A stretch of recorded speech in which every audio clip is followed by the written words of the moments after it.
Yes, but ladies and gentlemen, I'm standing here with the CLO of this project, this Asla New House Building Project, Ilyas Mkhingi. Ilyas, I saw that the people are getting their houses. What is your feeling about also to be part and parcel of this ceremony? Kan ik Afrikaans praten? Is het alright zo? Chief, ik is baie blij dat die mensen die huizen kan ingaan. Want hulle wag jaren voor de huizen. Nou, die strategie van dat hulle die huizen kan krijgen, is een baie goeie ding van die government.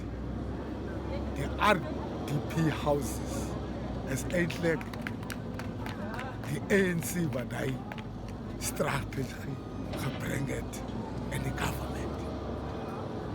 As ek kan vra, hoeveel huise, ek sien staan 'n klomp huise, van hoeveel huise moet die nog mense huise kry? Hierso is 264 huise wat ons besig is om te bou.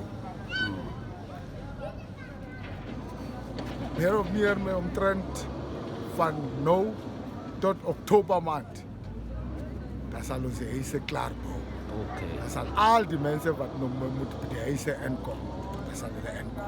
Die mense het vanoggend hier gesit terwyl die administrasie en die raadslede die multiparty wat ek het verstaan is good, dis PA, dis EFF, dis ANC, laat ek een uit. Nee, wat dink jy van die goeie gebaar? En ek sien langs aan jou staan ook die raadslid en hy is verantwoordelik vir die spesifieke portefeulje. Wat sê jy van hulle?